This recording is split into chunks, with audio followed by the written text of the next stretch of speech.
Hey guys! Tonight we're diving into the shadowy underbelly of medieval human experiments. Those twisted trials where inquisitors played God with flesh and fear. All in the name of truth or terror. Did you know that in the 15th century alone, thousands were subjected to devices designed not just to punish, but to probe the very limits of the human body, turning screams into supposed confessions? What if the tools meant to extract secrets were often more about spectacle than science, leaving historians to wonder if they were real horrors or exaggerated myths spun by later storytellers? And here's the chilling part. Some of these contraptions, born from the Dark Ages, echo in our modern world like forgotten ancestors of psychological thrillers, making you question how far we've really come from those damp cells. So, before you get comfortable, take a moment to like the video and subscribe. Let me know where you're watching from and what time it is where you are. I love seeing how far this sleepy little time machine reaches. Now, dim the lights, maybe turn on a fan for that soft background hum, and let's ease into tonight's journey together. You step through the heavy oak door, its hinges groaning like an old man's last breath, and immediately the chill wraps around you like a lover's embrace gone wrong, seeping through your thin tunic straight into your bones, as if the stones themselves are exhaling centuries of despair. The air hangs heavy with the metallic tang of rust and something sharper, like blood mixed with fear sweat, assaulting your nostrils and making your stomach twist in quiet protest. Torchlight flickers erratically from sconces bolted into the walls, casting long, dancing shadows that seem to whisper secrets you don't want to hear. Their orange glow barely piercing the gloom, but enough to highlight the damp sheen on the uneven flagstones underfoot, where puddles of who knows what reflect your hesitant form back at you like a mocking mirror. You feel the weight of the place pressing down, this forgotten dungeon beneath some nameless European castle in the heart of the 14th century,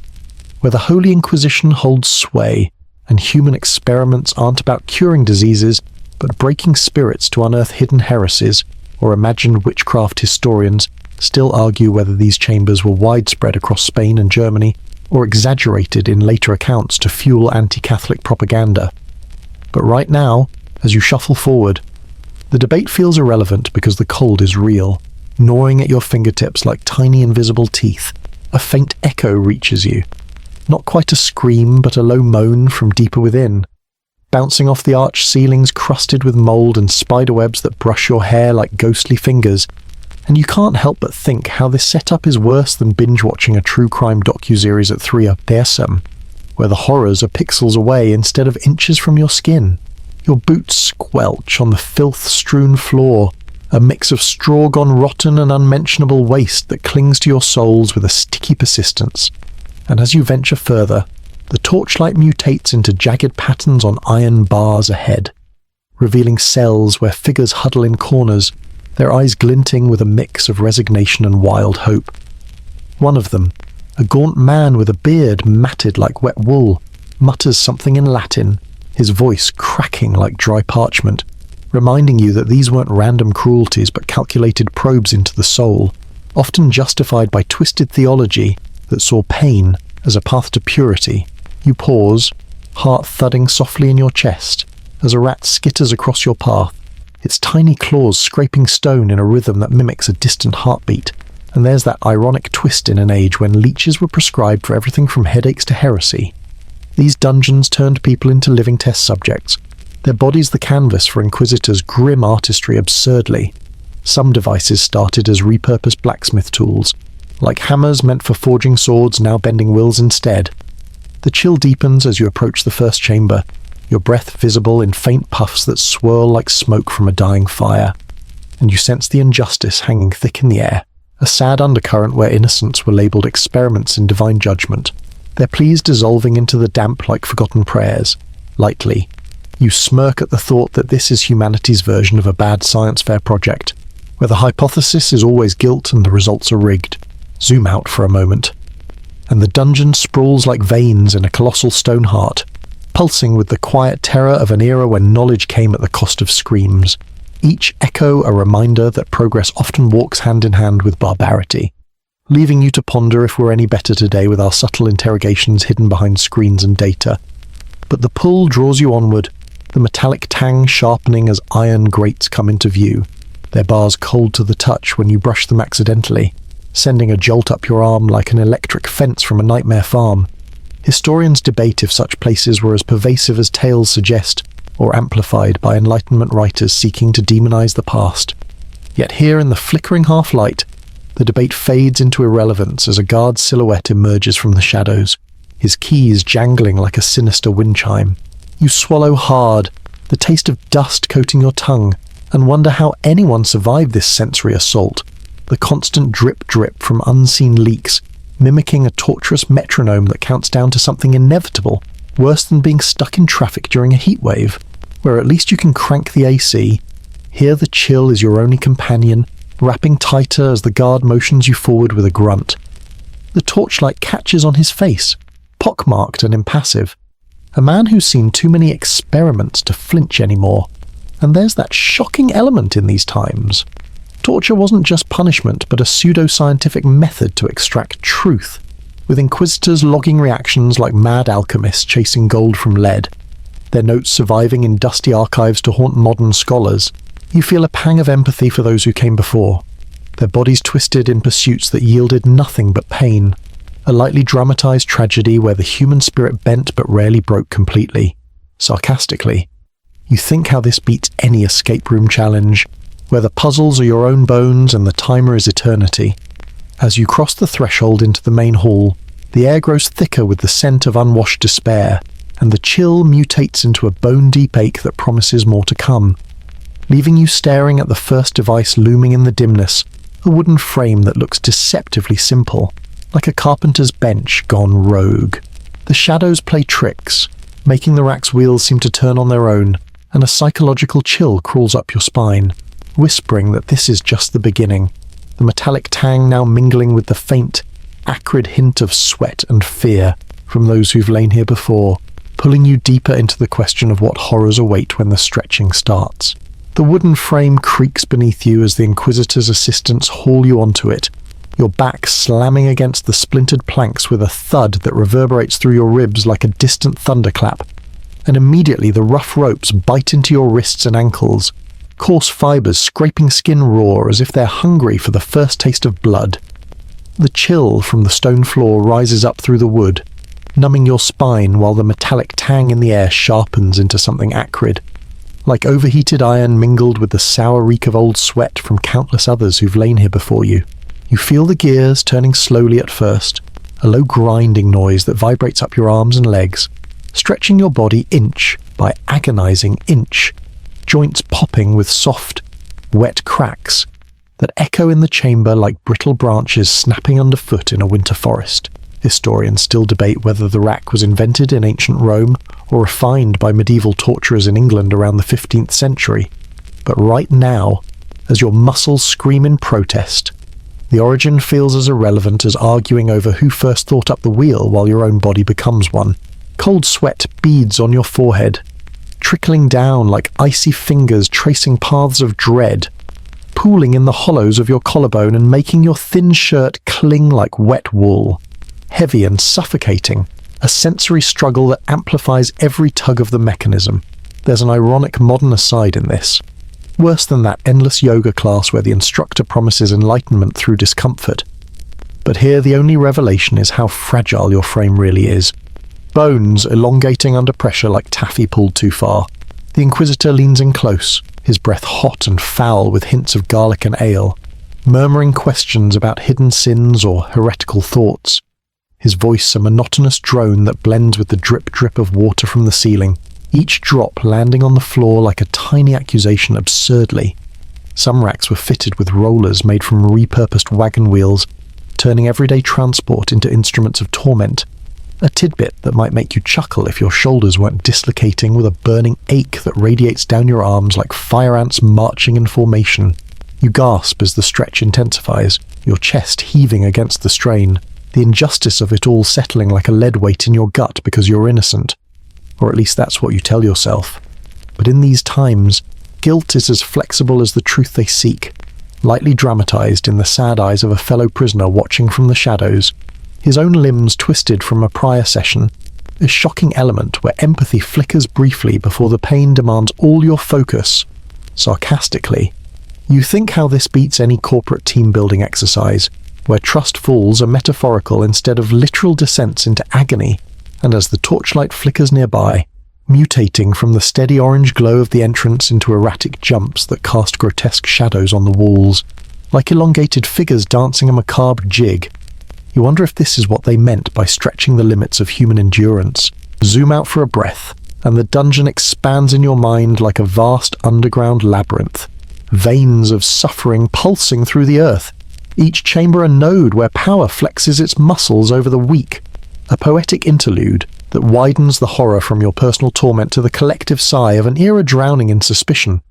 The assistants crank the wheel again, and you feel your vertebrae separate with a sickening pop. The chill now a full-body shiver that clashes with the heat building in your strained tendons. The metallic tang evolving into a coppery bite on your tongue as you accidentally nip it to stifle a cry. Historians argue over how many confessions were genuine versus coerced hallucinations, with some estimates suggesting up to 90% of witch trial admissions came from such devices, folding naturally into the narrative as the Inquisitor nods approvingly at your whimpers,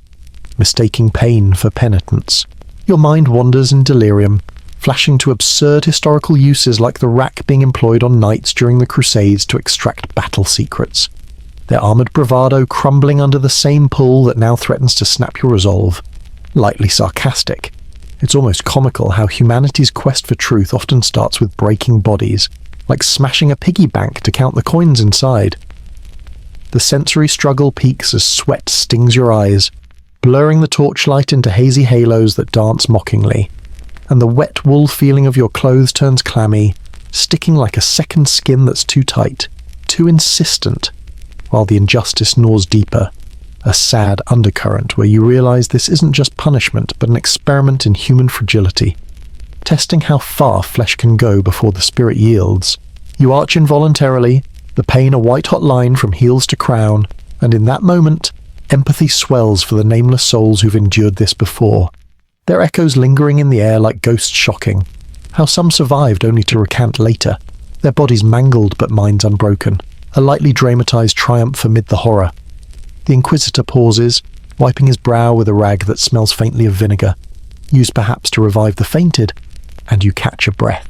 the grinding halting just short of permanent damage, but the ache lingers like a bad hangover that won't quit, worse than pulling an all-nighter cramming for exams where the only stakes are grades.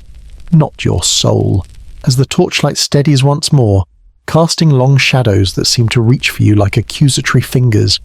the chill mutates into a feverish flush, your skin prickling with the aftermath, and you sense the next phase looming, the metallic tang now laced with the faint, bitter scent of despair from deeper in the dungeon. The assistants loosen the ropes slightly, but not enough for relief, leaving you suspended in that limbo of torment, your limbs throbbing in rhythm with your pulse, and a psychological chill settles in, whispering that this is only the warm-up. The rack's slow stretch merely the overture to a symphony of suffering where each note is a fresh injustice waiting to unfold. You glance sideways, eyes watering, and spot the outline of another device in the flickering gloom, its iron form promising a tighter embrace than this wooden beast ever could, pulling your thoughts toward the inevitable question of what fresh hell comes next when the spikes start to close in. The iron doors of the Maiden loom before you, their rusted hinges squealing like a wounded animal as they swing inward, the metallic tang in the air now thick with a sour bite of old blood and damp decay,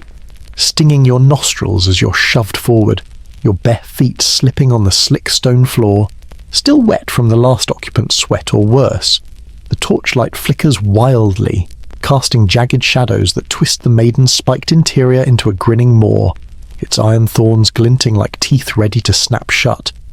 and the chill from the dungeon's depths wraps tighter around your chest, squeezing your lungs until each breath feels like a betrayal of your resolve. You're forced inside, the cold metal grazing your skin, leaving goosebumps in its wake as the door's weight presses closer, spikes hovering inches from your flesh, their tips blackened with use. Historians still argue whether the Iron Maiden was a common medieval tool or a 19th century myth spun to demonize the Inquisition. But as you stand trapped in this claustrophobic coffin, the debate feels as distant as a warm bed. The air grows stale, heavy with the reek of rust and despair, a sensory struggle that makes your throat tighten, like trying to breathe through a wet rag soaked in misery. Sarcastically, you think this beats any haunted house attraction, where the scares are fake and the exit's just a scream away, but here the spikes are real, and escape is a fantasy. The Inquisitor's voice filters through the slits, a low rasp asking for confessions you don't have, each word punctuated by the drip-drip of water somewhere behind, a maddening rhythm that syncs with your racing pulse, absurdly. Some maidens were crafted with adjustable spikes, a tidbit from medieval blacksmiths who took pride in custom cruelty, as if building a torture device was just another day at the forge. Your shoulders press against the cold iron, the chill mutating into a sharp sting where a spike grazes your arm. Not piercing, but teasing, a promise of what's to come if you don't speak, and the injustice burns hotter than the pain, a sad undercurrent knowing that countless others stood here, their innocence irrelevant in a system where truth was whatever the powerful decided lightly dramatized. You imagine their faces, etched with defiance or defeat, haunting the maiden's embrace like ghosts trapped in the metal. The torchlight outside dances through the slits, its orange glow now fractured into sharp beams that stab your eyes, forcing you to squint as shadows writhe on the inner walls, mimicking your trembling form. Zoom out for a moment, and the dungeon sprawls like a vast beast, its iron heart beating with the slow, deliberate cruelty of an era that saw suffering as a science. Each device a question posed to the human spirit, answered in whispers or wails.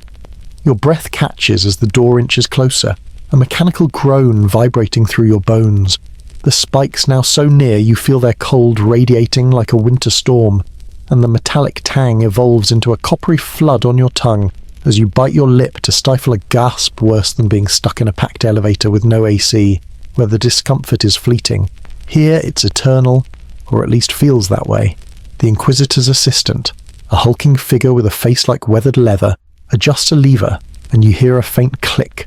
the mechanism tightening just enough to prick your skin.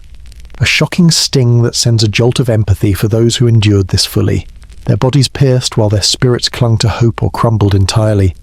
You try to shift, but the maiden's embrace is unyielding, every movement a gamble against the spikes, and the damp filth of the dungeon floor seeps up through your toes, a clammy reminder of the decay that surrounds you. Historians debate if maidens were used to kill or merely terrify, with some accounts suggesting they were more theatrical props than execution tools, a fact that offers no comfort as the iron presses closer, mocking your shallow breaths. Sarcastically, you muse that this is humanity's twisted take on a lie detector test, where the penalty for silence is a permanent hug from a spiked coffin, and the thought almost makes you laugh, if not for the spike grazing your ribs, sending a fresh wave of pain that feels like a betrayal from your own body. The torchlight mutates again, its beams now tinged with a reddish hue, as if stained by the blood of past victims,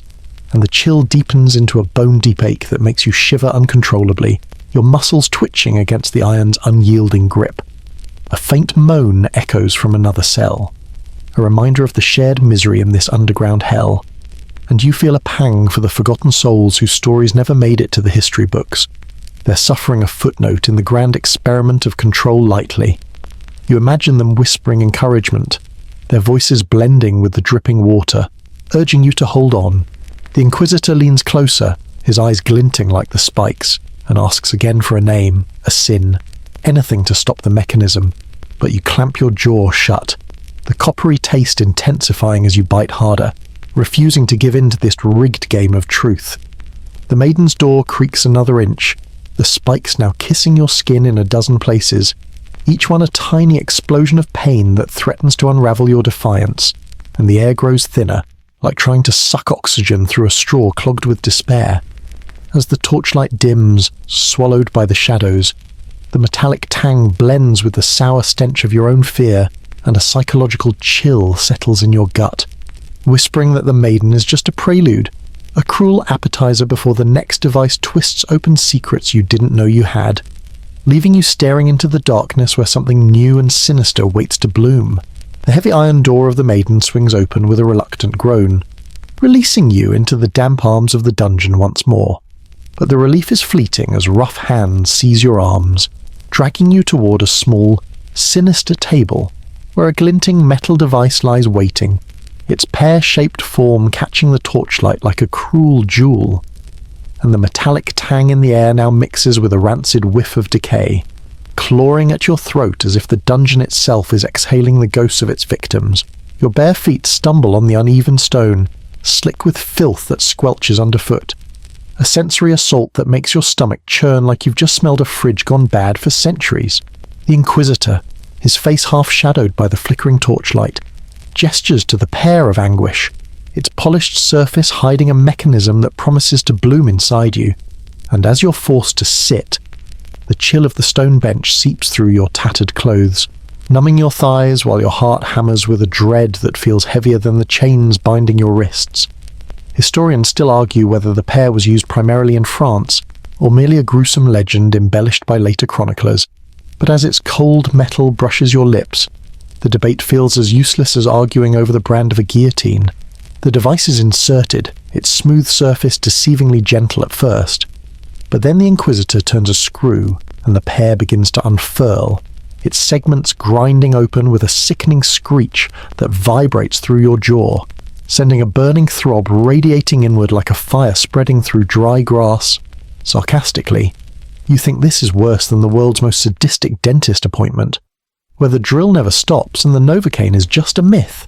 The air grows thick with the sour stench of your own panic, mingling with the dungeon's ever-present damp rot, and the torchlight mutates into a dim, wavering glow that casts grotesque shadows of the pear's expanding form, like petals of a mechanical flower blooming to break you absurdly. Some pears were crafted with intricate engravings, a tidbit revealing medieval artisans who treated torture as high art, their tools etched with roses or crosses as if pain could be sanctified. Your tongue presses uselessly against the widening metal, the coppery taste of blood flooding your mouth as the pressure builds, a sensory struggle that makes every breath a laboured gasp through constricted airways. Zoom out for a moment, and the dungeon becomes a vast cathedral of suffering, its arches echoing with the silent cries of those whose truths were twisted into confessions,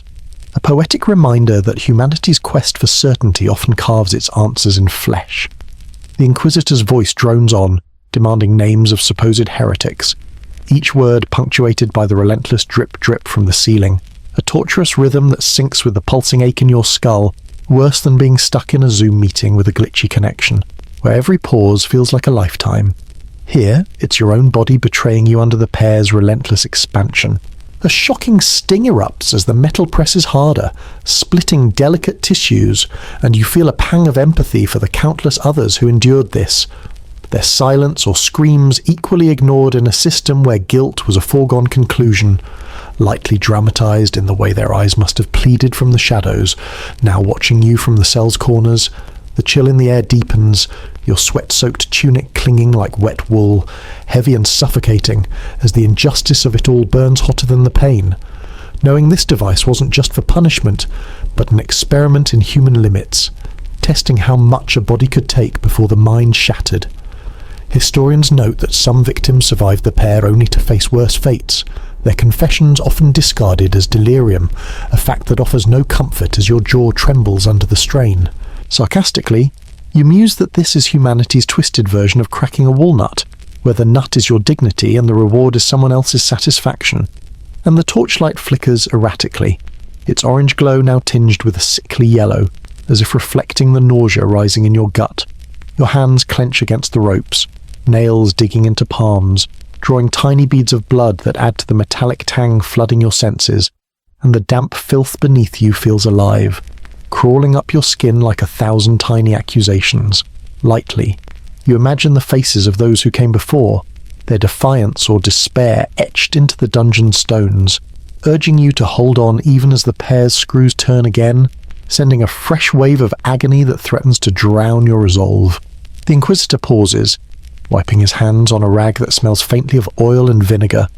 perhaps used to clean the device between uses, and you catch a ragged breath. The pain a white-hot pulse that makes your vision swim, the shadows writhing like spectres eager for the next confession. As the torchlight dims, swallowed by the dungeon's gloom, the metallic tang evolves into a bitter, choking haze, and a psychological chill creeps into your bones, whispering that this blooming torment is only a prelude. The pear's cruel petals a mere taste of the pointed horrors waiting to dig deeper into your flesh and spirit, leaving you to wonder what fresh despair lurks in the flickering shadows ahead, where the next device promises to perch you on the edge of oblivion. The Inquisitor's men drag you from the pair's table, your jaw throbbing with a dull fire that pulses in time with your heartbeat, and they shove you toward a new nightmare, a wooden frame topped with a single, gleaming pyramid of iron that catches the torchlight like a predator's tooth, its point aimed upward as if eager to bite. The dungeon's chill wraps tighter around you, seeping through your sweat-soaked tunic, now clinging like wet wool gone rancid, while the metallic tang in the air mixes with the sour reek of despair and old blood, coating your tongue with a bitterness that makes you gag as if you've swallowed a spoonful of dread. They force you to straddle the Judas cradle, your legs trembling as they're bound to keep you perched precariously, the pyramid's tip pressing against your inner thighs with a cold, unyielding menace. Historians still debate whether this device was a Spanish Inquisition favourite or a later exaggeration, with some arguing it was used more to intimidate than destroy. But as the ropes tighten and gravity begins its cruel work, the academic squabble feels as distant as a warm hearth. The point digs in slowly, a burning ache spreading upward like wildfire through dry brush, each shift of your weight amplifying the pain as the iron grinds against tender flesh. Sarcastically, you think this is worse than sitting on the world's most sadistic bicycle seat during a marathon ride, where at least you could stand up to escape the torment. But here there's no relief, only the relentless pull of your own body against the cradle's spike. The torchlight flickers erratically, its orange glow mutating into a sickly amber that casts twisted shadows across the chamber, making the pyramid seem to pulse with malevolent life absurdly. Some cradles were carved with grotesque faces, a tidbit from medieval craftsmen who thought even torture devices deserved a touch of artistry, as if a grinning demon made the pain more poetic. Your muscles scream in protest, thighs quivering as you try to lift yourself, but the ropes hold firm, and the damp filth on the floor beneath you seeps into your bare feet, a clammy, crawling sensation that feels like the dungeon itself is licking your soles. Zoom out for a breath, and the chamber stretches into a vast underworld, its stone walls echoing with the silent wails of those who sat here before. They're suffering a dark hymn to an era that measured truth in screams. The Inquisitor circles you, his boots squelching in the muck, his voice a low drone demanding confessions of witchcraft or treason, each word punctuated by the relentless drip-drip from a leaking ceiling, a torturous rhythm that mirrors the throbbing in your core worse than waiting for a delayed flight with no Wi-Fi, where boredom is the enemy. Here it's your own body betraying you under the cradle's unyielding pressure. A shocking sting erupts as the pyramid digs deeper, your weight betraying you, and empathy surges for the countless others who endured this, their faces flashing in your mind hollow-eyed, defiant, or broken,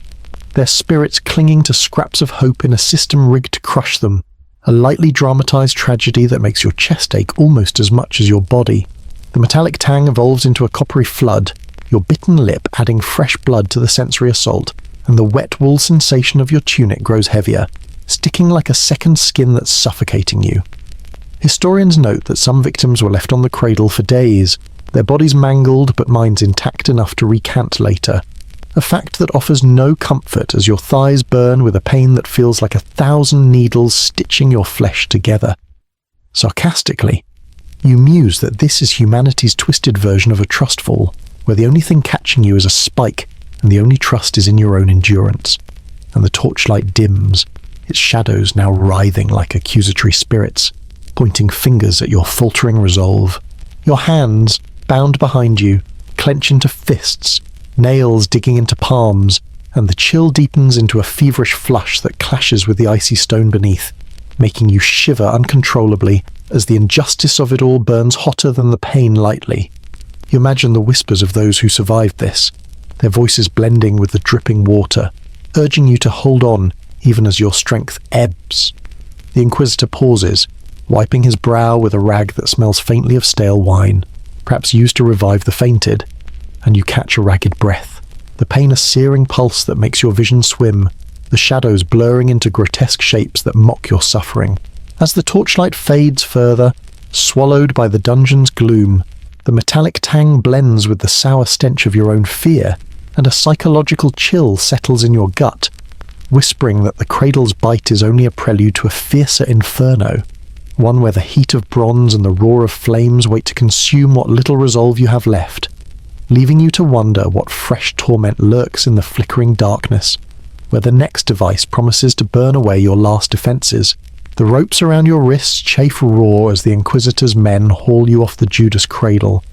your thighs screaming with a dull fire that throbs with every step, and they shove you toward a monstrous bronze bull, its polished surface gleaming under the torchlight like a cursed idol. The metallic tang in the air now laced with a sharp, acrid bite of charred wood and something darker, like the ghost of burned flesh lingering in the dungeon's heavy air. Your bare feet drag across the stone floor, slick with filth that clings like damp rot, each squelch underfoot twisting your stomach as if you've stumbled into a slaughterhouse forgotten by time. They force you inside the hollow beast, the bronze cold against your skin at first, a deceptive chill that contrasts the sweat-soaked tunic clinging to you like wet wool gone sour. Historians still debate whether the brazen bull was truly used in medieval Europe or a myth born in ancient Sicily, credited to Phalaris around 570 BCE. But as the door slams shut with a hollow clang, sealing you in darkness, the academic argument feels as useless as a paper shield against a flame. A faint crackle grows beneath you, the first whispers of fire licking the bull's underbelly, and the air inside thickens with a suffocating heat that claws at your lungs, each breath tasting of ash and panic. Sarcastically, you think this is worse than being stuck in a sauna with a broken thermostat, where the heat is a choice, not a sentence. But here the bronze walls are your prison, warming ominously with no escape. The torchlight outside, barely visible through slits in the bull's hide, mutates into a reddish glow, casting eerie patterns that dance across the inner surface like demons celebrating your torment absurdly. Some bulls were designed with acoustic tubes, a tidbit revealing how screams were funneled to sound like a bull's roar, turning agony into a perverse spectacle for medieval crowds. The heat builds, a sensory struggle that makes your skin prickle, as if kissed by 1,000 tiny embers, and the metallic tang evolves into a choking haze, burning your throat with every gasp. Zoom out for a moment, and the dungeon sprawls like a vast inferno, its stone heart pulsing with the cruel ingenuity of an era that turned suffering into theatre, each cry a note in a symphony of control. The Inquisitor's voice echoes faintly through the bronze, demanding confessions of heresy or betrayal, his words muffled but relentless, punctuated by the relentless drip-drip from the ceiling, now sinking with the crackling flames below, worse than binge-watching a horror movie marathon with the volume stuck on max, where you could at least hit pause. Here the heat is your director, and the script is survival. A shocking sting erupts as the bronze grows hotter, searing your palms where they press against the walls, and empathy surges for the countless others who burned here. Their final moments reduced to a grotesque performance, a lightly dramatized tragedy where their humanity was melted away for the sake of truth. The wet wool sensation of your tunic turns unbearable, sticking to your blistering skin like a second layer of torment, and the injustice burns hotter than the flames. Knowing this wasn't just punishment, but an experiment in human endurance. Testing how long a body could scream before the spirit broke, historians note that some victims were roasted slowly over hours, their suffering prolonged to extract every ounce of confession, a fact that offers no comfort as your skin begins to blister. Sarcastically, you muse that this is humanity's twisted take on a barbecue, where the guest of honor is the meal and the chef is a zealot, and the torchlight's reddish glow intensifies, painting the bull's interior with fiery streaks that mock your shallow breaths. Your hands scrabble uselessly against the smooth bronze, nails scraping with a faint screech, and the damp filth from the dungeon floor lingers on your feet, now warmed by the rising heat, a clammy reminder of the decay you're trapped within. Lightly, you imagine the faces of those who endured this before, their eyes wide with defiance or resignation, their whispers blending with the crackling flames, urging you to hold on even as your lungs burn. The Inquisitor pauses outside, his silhouette flickering through the slits, perhaps checking the fire's progress with a rag that smells faintly of pitch. Used to stoke the flames, and you choke on a ragged breath. The pain a searing wave that makes your vision swim, the shadows writhing like spectres eager for your collapse. As the torchlight dims, swallowed by the bull's fiery glow, the metallic tang blends with the acrid stench of your own scorching skin, and a psychological chill pierces through the heat, whispering that this inferno is only a taste of the torment's peak, leaving you to wonder how much longer you can endure before the flames consume your last shred of defiance, pulling your thoughts toward the next trial where pain and despair promise to merge into something even more unbearable. The bronze bull's door creaks open, releasing you into the dungeon's damp embrace, your skin still radiating heat like a cooling ember, each step a searing reminder of the burns beneath your tattered tunic, and the Inquisitor's men drag you back to the wooden rack, its splintered planks now a familiar torment as they bind you once more, the ropes cutting into your wrists with a raw sting that feels like an old wound reopened. The metallic tang in the air, once sharp with blood, now carries a faint smoky aftertaste from the bull's flames, mingling with the sour reek of your own scorched sweat,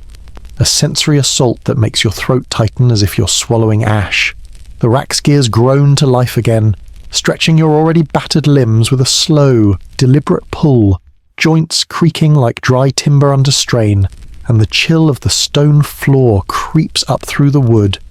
clashing with the lingering warmth of your burns to create a feverish shiver that racks your body. Historians still argue whether the rack was used to extract confessions, or merely to break the will,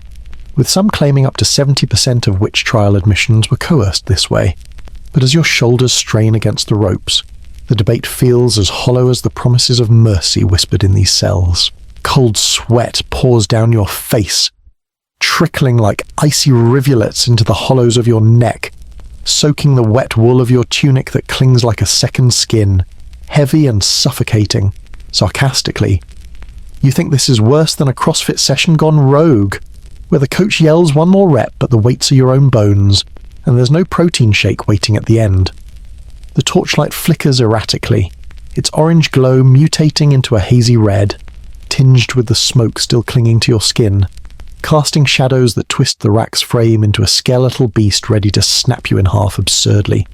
Some racks were adorned with crude carvings of saints, a tidbit from medieval torturers who thought divine imagery might sanctify the agony. As if a wooden Virgin Mary could bless your screams, the Inquisitor looms closer, his pockmarked face lit by the torch's glow, his voice a low rasp demanding names of fellow heretics, each word punctuated by the relentless drip-drip from the ceiling, a torturous rhythm that syncs with the throbbing in your joints. Zoom out for a moment, and the dungeon sprawls like a vast graveyard of hope, its stone veins pulsing with the silent cries of those stretched before you. They're suffering a dark hymn to an era that saw pain as proof of guilt. The ropes tighten, pulling your arms and legs further apart, and a shocking sting erupts as your muscles stretch beyond their limits. Sending a white-hot jolt through your spine, empathy surges for the countless others who lay here, their faces flashing in your mind's eye, hollow and haunted, their defiance or despair a lightly dramatized echo in the flickering gloom, a sad reminder that innocence was no shield in a system built on suspicion. The metallic tang evolves into a coppery flood as you bite your tongue to stifle a cry,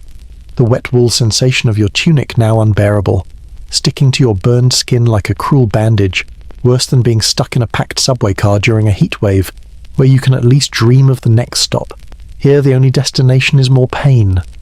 A hallucinatory vision flickers in your fevered mind, shadowed figures in the cell's corners, whispering of rebellion, their voices blending with the dripping water, hinting at allies among the guards, a twist that stirs a faint spark of hope. Amid the agony, historians note that some prisoners formed secret bonds in dungeons, passing messages in scratched codes, a fact that feels distant yet vital as your eyes catch a guard's fleeting glance, softer than the others. Sarcastically, you muse that this is humanity's twisted version of a lie detector test, where the machine is your own body and the truth is whatever keeps the ropes from pulling tighter, and the torchlight dims, its reddish haze now pulsing like a heartbeat, mocking your faltering resolve. Your hands clench against the ropes, nails digging into palms, drawing tiny beads of blood that add to the sensory assault, and the chill deepens into a bone-deep ache, clashing with the heat still radiating from your burns, making you shiver uncontrollably as the injustice burns hotter than any flame lightly. You imagine the whispers of those who endured this, their spirits urging you to hold on, their faces etched into the dungeon stones like silent witnesses. The Inquisitor pauses, wiping his brow with a rag that smells faintly of sour ale. Perhaps used to douse the flames or revive the fainted, and you catch a ragged breath, the pain a searing pulse that makes your vision swim, the shadows writhing like accusatory spectres eager for your collapse. As the torchlight fades further, swallowed by the dungeon's gloom, the metallic tang blends with the smoky stench of your own scorched flesh, and a psychological chill pierces through the pain, whispering that the rack's merciless stretch is only a prelude to a tighter torment,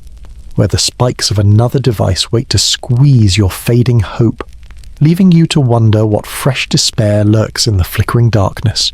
where the maiden's thorns promise to embrace you once more. The ropes fall slack from the rack, but your relief is a fleeting ghost as the Inquisitor's men seize your trembling arms, dragging you back toward the Iron Maiden, its spiked doors yawning open like a predator's jaws, the metallic tang in the air now thick with a rancid edge of old blood and scorched flesh, a sour stench that clogs your throat as if you're inhaling the dungeon's own despair. Your feet, raw and blistered from the bull's heat, slip on the slick stone floor, the damp filth squelching beneath like a living carpet of decay,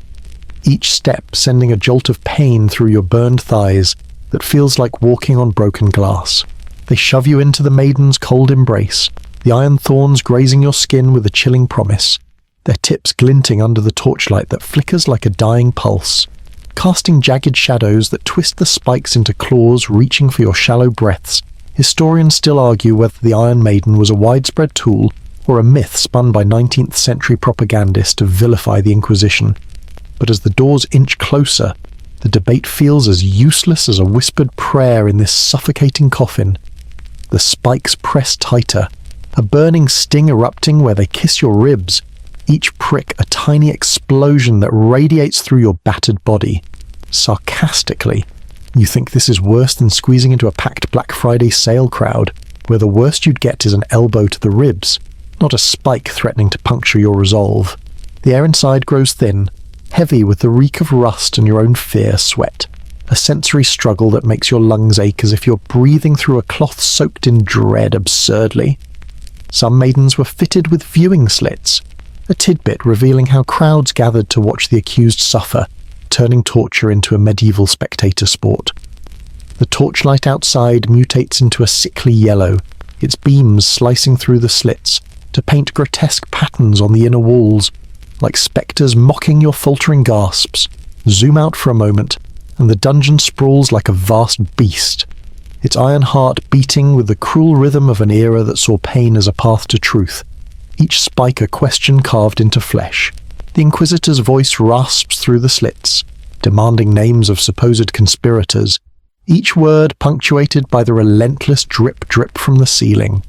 A torturous rhythm that sinks with the throbbing in your wounds, worse than enduring a glitchy customer service call where the hold music loops endlessly. Here the loop is your own pain, amplified by the maiden's tightening grip.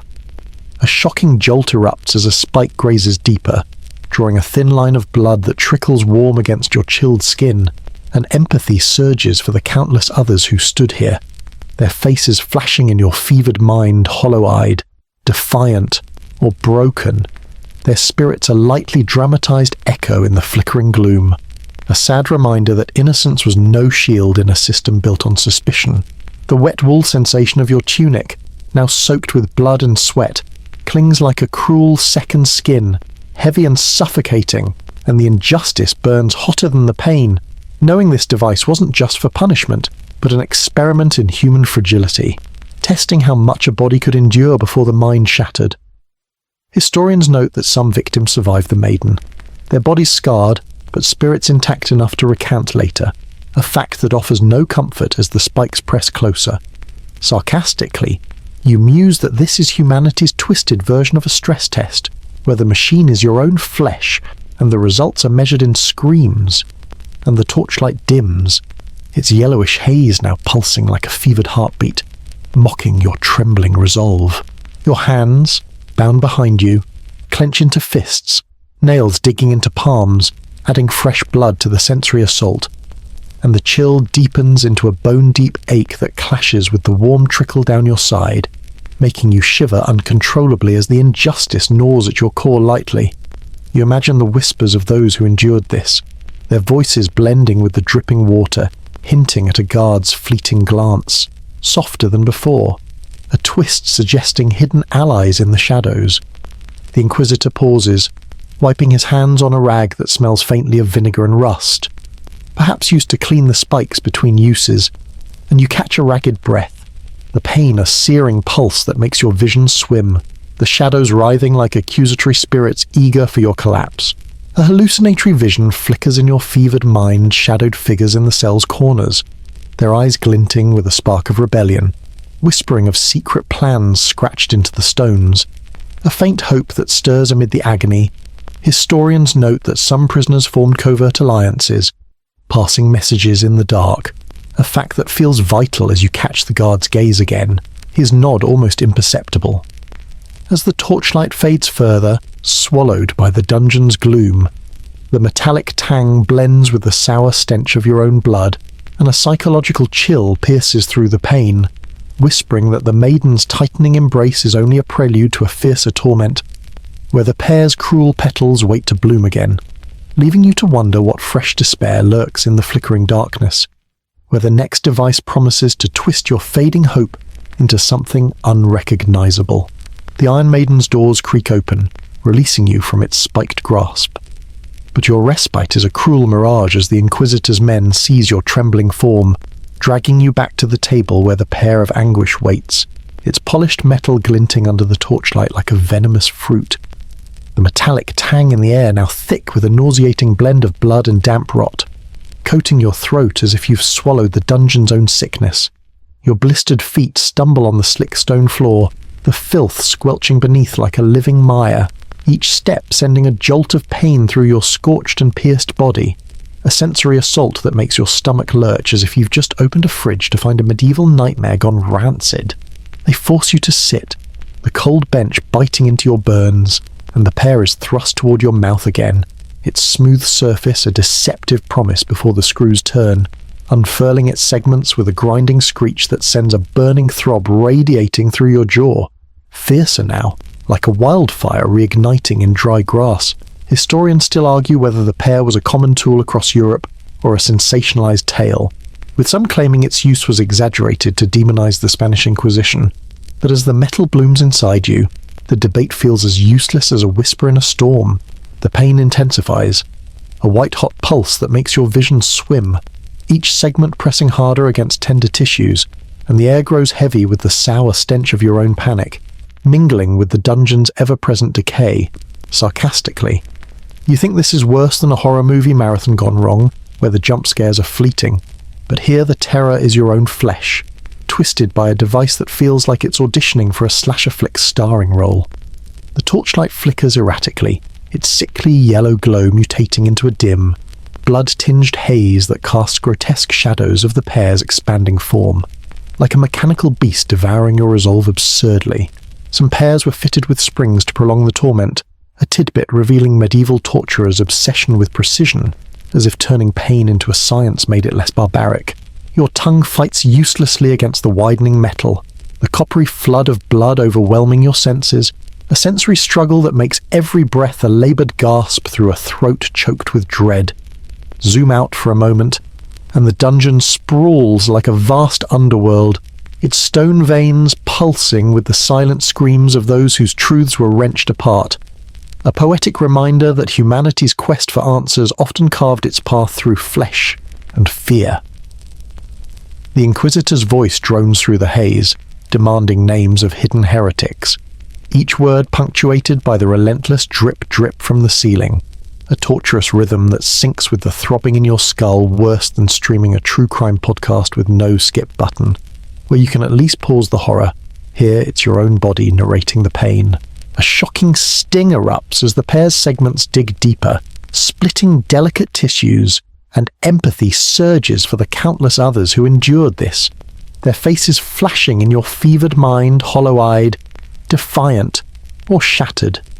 Their spirits a lightly dramatized echo in the flickering gloom, a sad reminder that innocence was no shield in a system built on suspicion. The wet wool sensation of your tunic, soaked with blood and sweat, clings like a cruel second skin, heavy and suffocating. And the injustice burns hotter than the pain, knowing this device wasn't just for punishment, but an experiment in human limits. Testing how far a body could be pushed before the mind cracked, historians note that some victims survived the pair. Their confessions often dismissed as delirium, a fact that offers no comfort as your jaw trembles under the strain. Sarcastically, you muse that this is humanity's twisted version of opening a stubborn jar, where the contents are your dignity and the effort is pure agony, and the torchlight dims, its bloody haze now pulsing like a heartbeat, mocking your faltering resolve. Your hands, bound behind you, clench into fists, nails digging into palms, adding fresh blood to the sensory assault, and the chill deepens into a bone-deep ache that clashes with the warm trickle down your chin, making you shiver uncontrollably as the injustice gnaws at your core lightly. You imagine the whispers of those who endured this, their voices blending with the dripping water, hinting at a guard's fleeting glance. Softer than before, a twist suggesting hidden allies plotting in the shadows. The Inquisitor pauses, wiping his hands on a rag that smells faintly of oil and rust, perhaps used to lubricate the pair's screws, and you catch a ragged breath. The pain a searing pulse that makes your vision blur, the shadows writhing like accusatory spectres eager for your collapse. A hallucinatory vision flickers in your fevered mind, shadowed figures in the cell's corners, their eyes glinting with a spark of rebellion, whispering of scratched messages on the stones, a faint hope that stirs amid the agony. Historians note that some prisoners passed secret codes, a fact that feels vital as you catch the guard's gaze again, his nod almost imperceptible, suggesting a crack in the dungeon's iron grip. As the torchlight fades further, swallowed by the dungeon's gloom, the metallic tang blends with the sour stench of your own blood, and a psychological chill pierces through the pain, whispering that the pair's fiercer bloom is only a prelude to appointed torment, where the cradle's spike waits to perch you on the edge of despair, leaving you to wonder what fresh horror lurks in the flickering darkness, where the next device promises to grind your fading hope into dust. The pair's cruel petals retract with a grinding screech, leaving your jaw pulsing with a fire that lingers like a bad memory, and the Inquisitor's men haul you from the table, their rough hands bruising your already battered arms as they drag you toward the Judas cradle once more, its iron pyramid glinting under the torchlight like a sinister throne waiting to claim you. The metallic tang in the air, thick with blood and decay, now carries a smoky undertone from the bull's lingering heat, coating your throat with a bitterness that makes you gag as if you've swallowed the dungeon's own poison. Your blistered feet slip on the slick stone floor, the damp filth squelching beneath like a swamp of despair, each step sending a jolt of pain through your scorched thighs. A sensory assault that twists your gut like you've just stumbled into a horror movie set where the props are all too real. They force you to straddle the cradle again, the pyramid's point pressing upward with a cold, unyielding menace, and gravity takes hold, pulling your weight down until the iron bites into your tender flesh, reigniting the burning ache that radiates through your core like a wildfire-consuming dry brush. Historians still argue whether the Judas cradle was a staple of the Spanish Inquisition or a later exaggeration, with some claiming it was used sparingly to terrify rather than destroy. But as the spike grinds deeper, the debate feels as useless as a candle in a storm, offering no light to ease the agony. The torchlight flickers wildly, its blood-tinged haze mutating into a sickly orange glow that casts grotesque shadows of the cradle's frame, making the pyramid seem to pulse with malevolent life. Sarcastically, you think this is worse than sitting through a marathon of corporate team-building exercises, where the pain is metaphorical and you can at least fake a smile to escape. But here the smile is a grimace, and the only escape is through endurance. The air grows heavy with the sour stench of your own fear sweat, mingling with the dungeon's ever-present rot, and the wet wool sensation of your tunic, soaked with blood and sweat,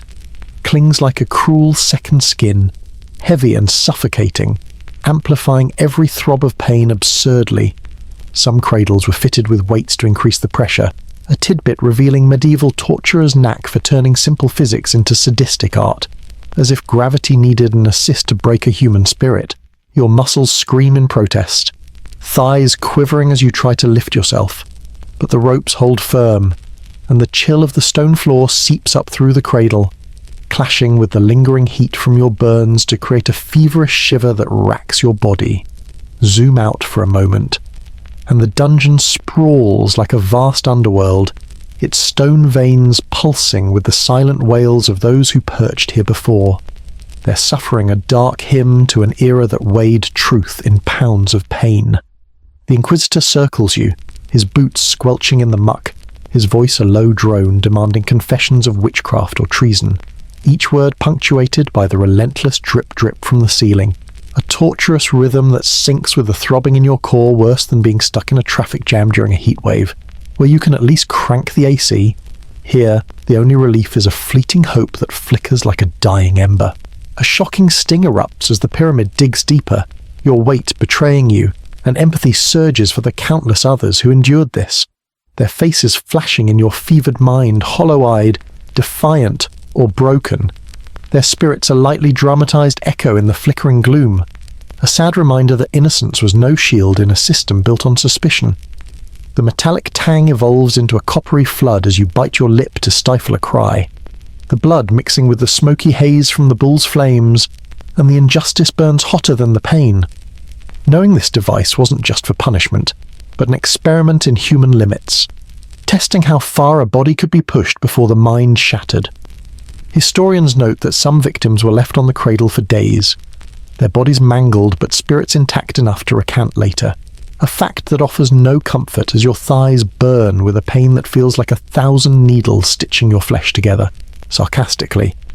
you muse that this is humanity's twisted version of a stress test, where the machine is your own body and the results are measured in screams, and the torchlight dims, its orange glow now pulsing like a heartbeat, mocking your faltering resolve. Your hands, bound behind you, clench into fists, nails digging into palms, drawing fresh blood that adds to the sensory assault, and the chill deepens into a bone-deep ache that clashes with the warm trickle down your legs, making you shiver uncontrollably as the injustice gnaws at your core lightly. You imagine the whispers of those who endured this, their voices blending with the dripping water, hinting at a guard's fleeting glance. Softer than before, a twist suggesting hidden allies plotting in the shadows. The Inquisitor pauses, wiping his brow with a rag that smells faintly of stale wine and pitch,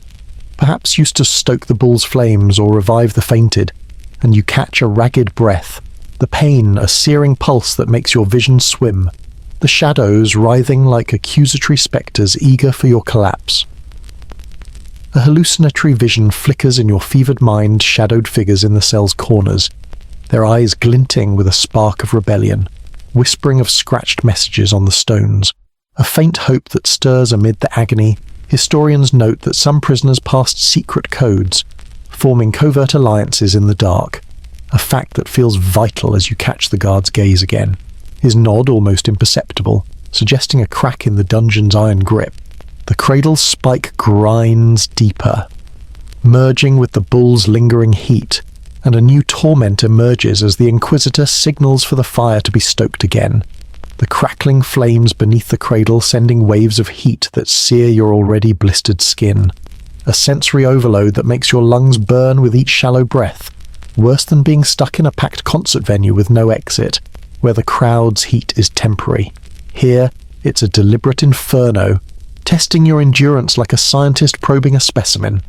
The torchlight's glow intensifies, its orange haze now tinged with a fiery red, painting the cradle's frame with streaks that mimic the flames below, and the metallic tang blends with the acrid stench of your own scorching flesh. A sensory struggle that threatens to drown your resolve in a sea of pain. Empathy surges again for those who face this dual torment, their faces flashing in your mind's eye, some defiant, others broken, their whispers urging you to hold on, even as your body screams for surrender. A lightly dramatized tragedy that makes your chest ache almost as much as your flesh. The injustice of it all burns hotter than the flames, knowing this wasn't just punishment, but a calculated experiment, a medieval precursor to psychological warfare. Where the body was the battlefield and the mind, the prize historians note that some torturers kept detailed logs of reactions, treating victims like lab rats in a twisted study of human limits, a fact that chills you more than the stone floor ever could. Sarcastically,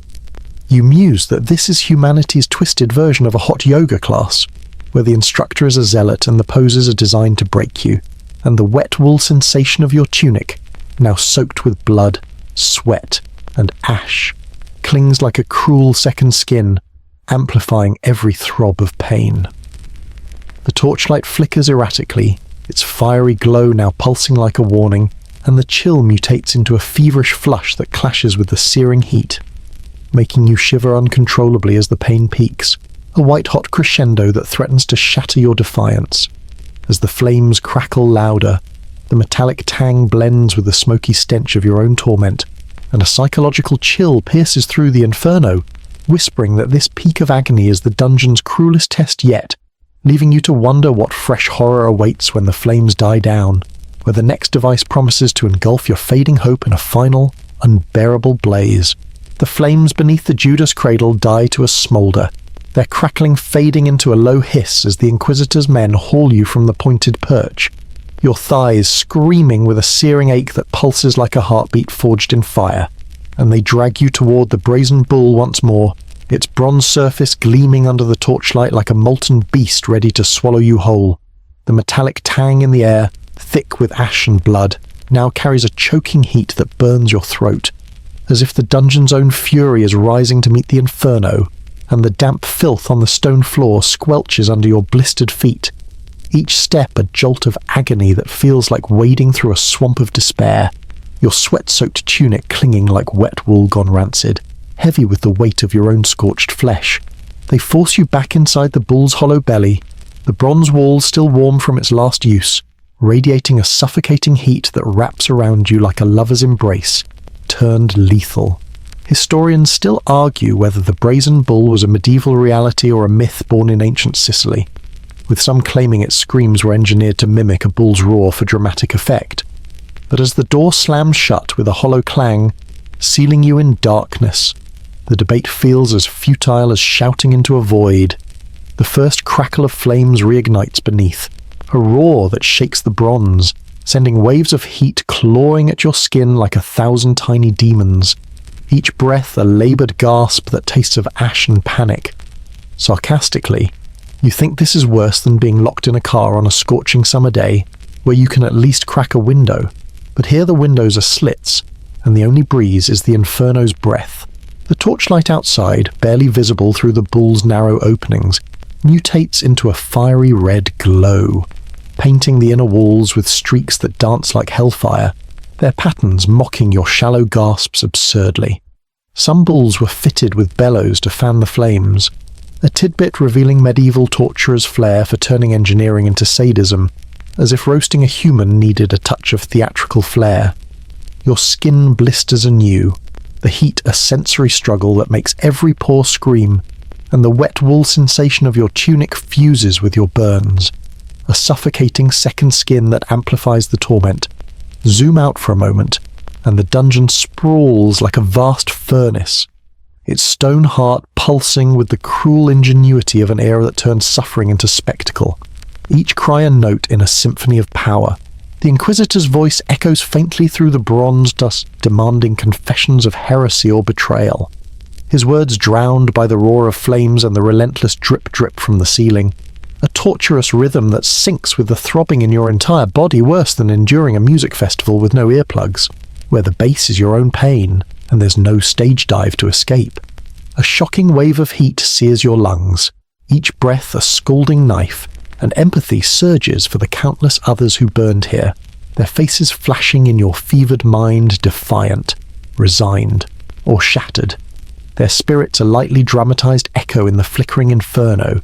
a sad reminder that innocence was no shield in a system built on fear. The metallic tang evolves into a choking haze of ash and blood, flooding your senses as you choke on your own scorched breath, and the injustice burns hotter than the flames.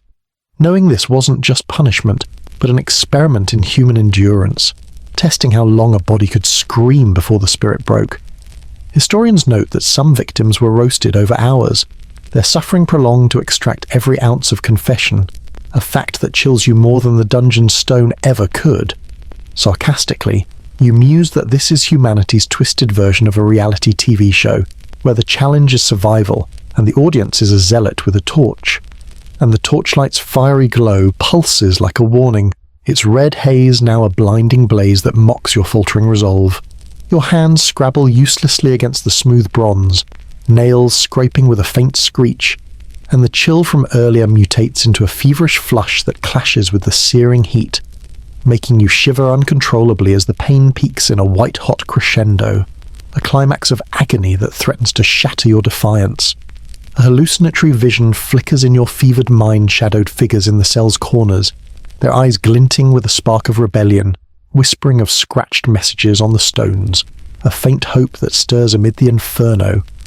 Historians note that some prisoners formed covert alliances, passing codes in the dark, a fact that feels vital as you catch a guard's gaze through the slits, his nod almost imperceptible, suggesting a crack in the dungeon's iron grip. The flames roar louder, shaking the bull's walls, and a surprising spark of defiance ignites in your thoughts, a refusal to let the heat consume your spirit. Even as your body screams for surrender, lightly, you imagine the whispers of those who endured this, their voices blending with the dripping water, urging you to hold on, their faces etched into the bronze like silent witnesses. The Inquisitor pauses outside, his silhouette flickering through the slits, perhaps checking the fire's progress with a rag that smells faintly of pitch and sulphur. Used to stoke the flames, and you choke on a ragged breath. The pain a searing pulse that makes your vision blur, the shadows writhing like accusatory spectres eager for your collapse. The wet wool of your tunic, now fused with ash and blood, clings like a cruel shroud, and the injustice of it all burns hotter than the flames. Knowing this torment wasn't just for confession, but a test of human limits, a medieval precursor to psychological warfare where the body was the battlefield and the mind, the prize historians note that some torturers kept logs of reactions, treating victims like specimens in a twisted study, a fact that fuels your defiance even as your skin blisters. Sarcastically, you muse that this is humanity's twisted take on a barbecue gone wrong, where the guest is the meal and the chef is a fanatic, and the torchlight's blaze intensifies, its fiery glow now a blinding inferno that threatens to consume your last shred of hope.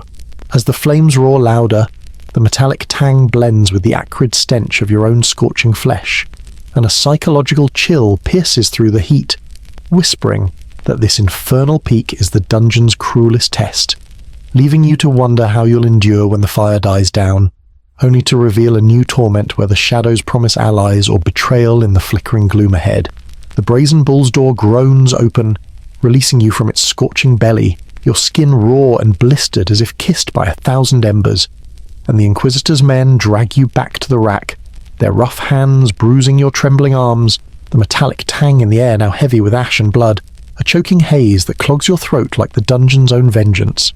Your feet, scorched and unsteady, slip on the slick stone floor, the damp filth squelching beneath like a mire of despair. Each step a jolt of agony that ripples through your battered body, your tunic clinging like wet wool fused with ash, a suffocating shroud that smells of sweat and burned flesh. They bind you to the rack once more, the splintered planks biting into your burns and the ropes cut deeper into your wrists, reigniting a raw sting that feels like an old wound torn open. Historians still argue whether the rack was used to break bodies or minds, with some estimating it was employed in over 80% of Inquisition trials to coerce confessions. But as the gears creak to life, pulling your limbs with a slow, deliberate grind, the debate feels as distant as a warm bed in a world of stone and pain. The torchlight flickers erratically, its fiery red glow mutating into a dim, ashen haze that casts skeletal shadows across the rack, making the wooden frame seem to writhe like a beast eager to snap your bones. Sarcastically, you think this is worse than a gym session with a sadistic trainer who keeps yelling one more rep. Except here the reps are your joints, and the reward is just more torment. The air grows thick with the sour stench of your own fear sweat, mingling with the dungeon's ever-present rot,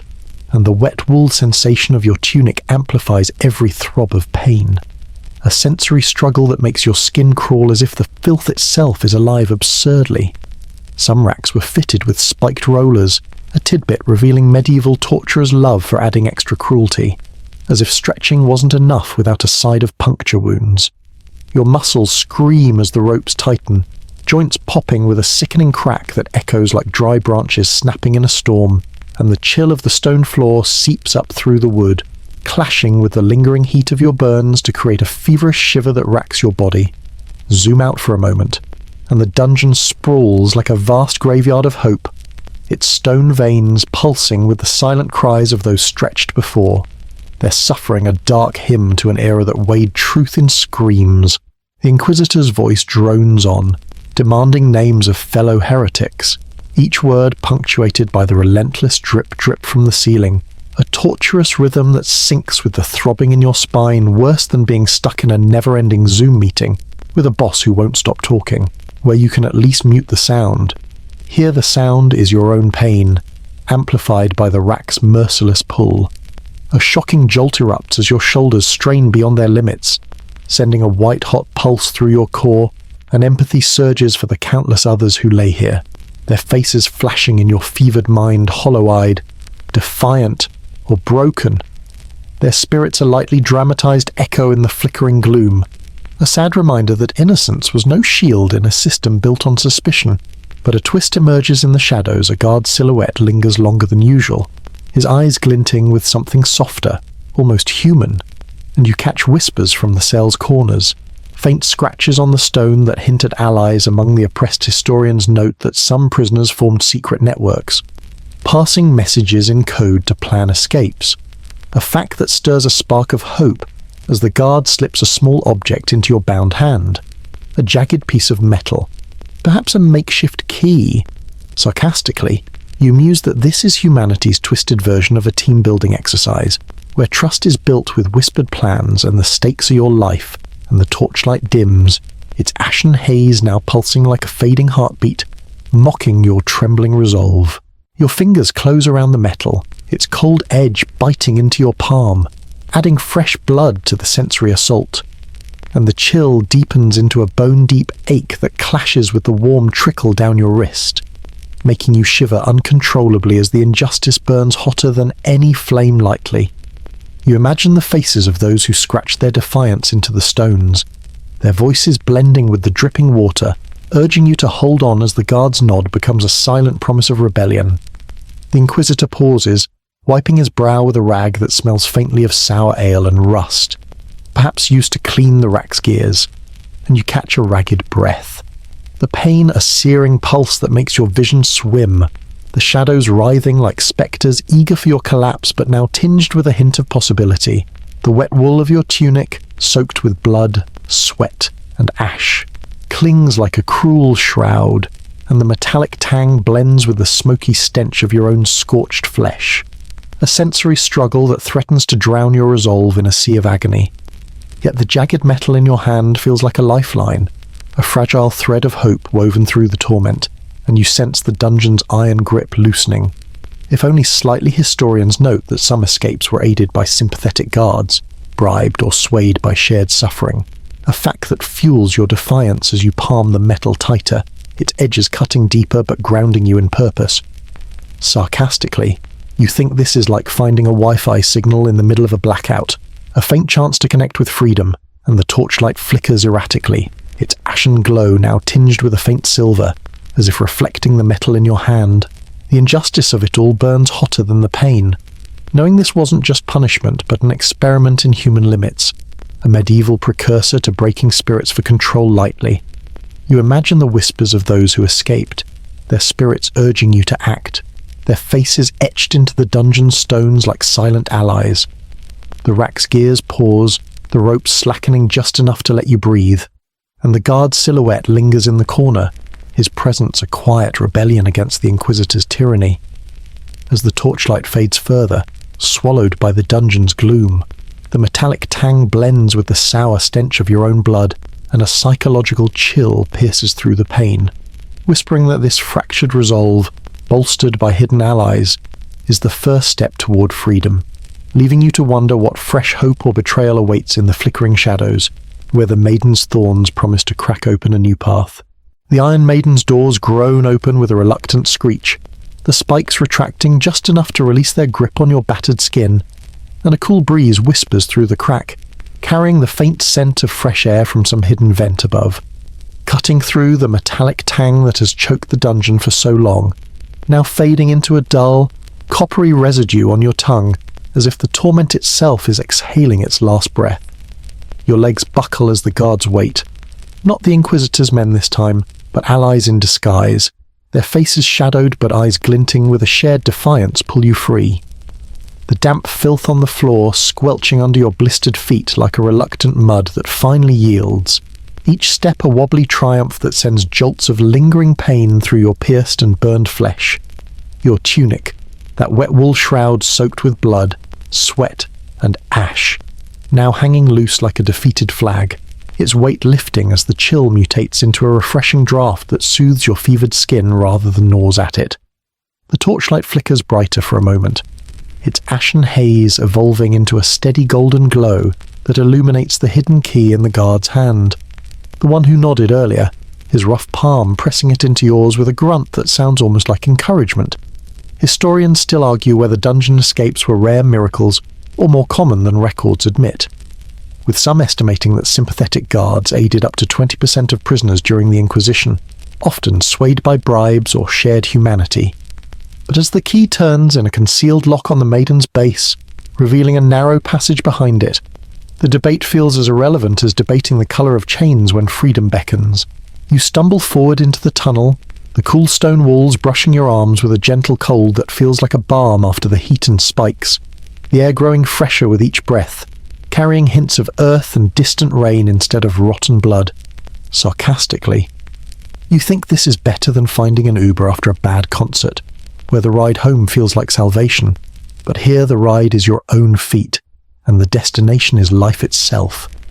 The guard whispers urgently, his voice a low rumble that blends with the dripping water now sounding like a soothing stream rather than a torturous clock absurdly. Some escape tunnels were dug with spoons stolen from guards' meals, a tidbit revealing prisoners' ingenuity in turning everyday items into tools of rebellion, as if a simple utensil could carve out liberty from stone. Your heart races, not with fear but with a fragile hope, the sensory struggle shifting from agony to anticipation as the chill air invigorates your lungs, washing away the metallic tang that has haunted you, now replaced by the earthy musk of the passage.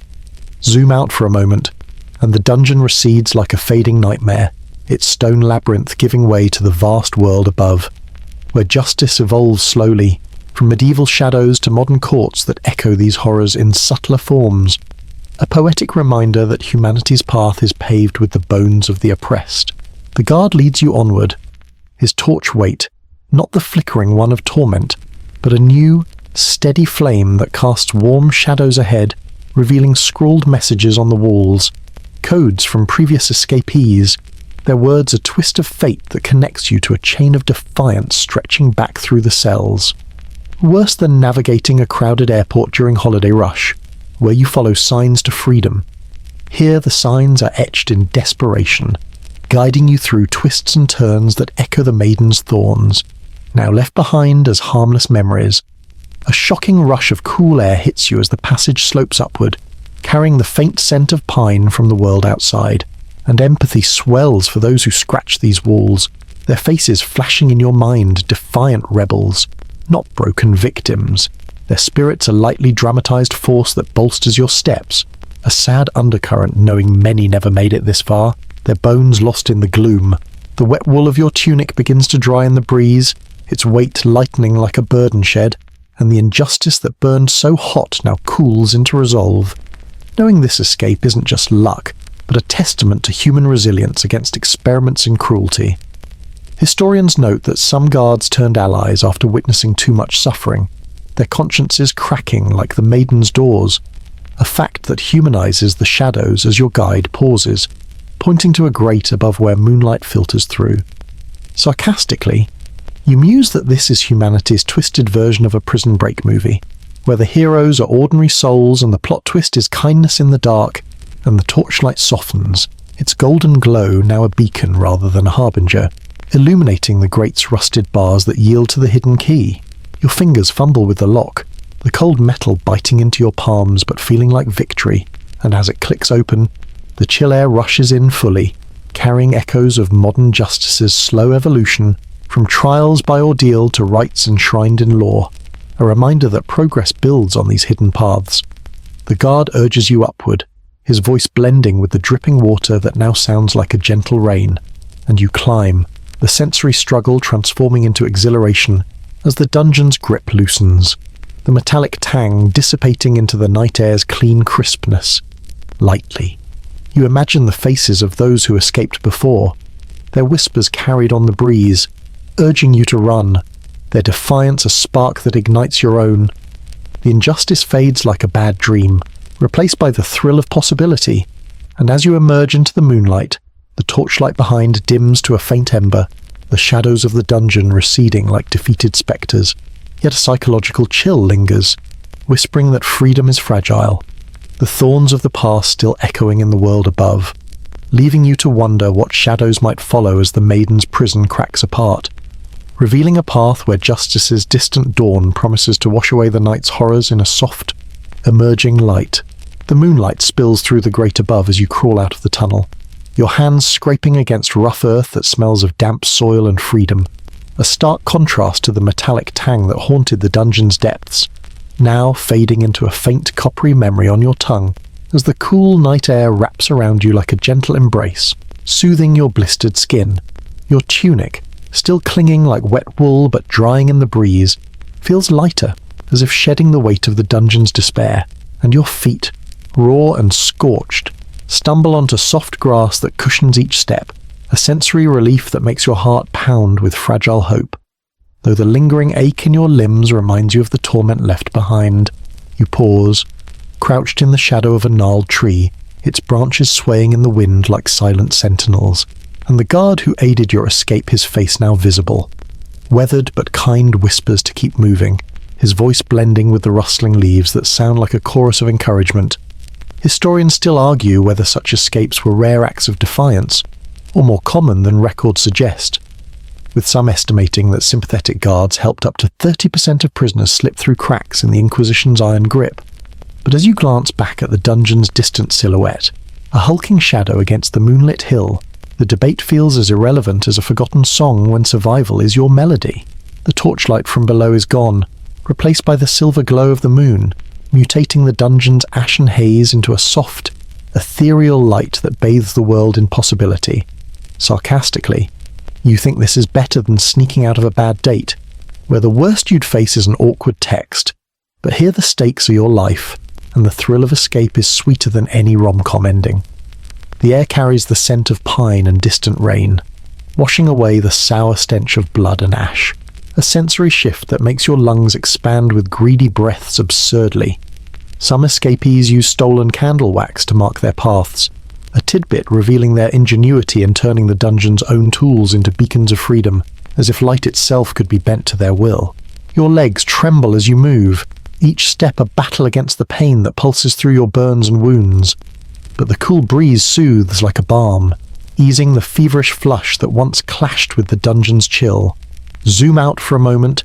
and the night stretches like a vast canvas, painted with stars and the faint glow of distant villages, a poetic reminder that justice's dawn rises slowly, from medieval shadows to modern ideals that echo these struggles in quieter ways. The guard points to a narrow path winding through the forest, his torch now a small, hand-held flame casting warm shadows that guide your way.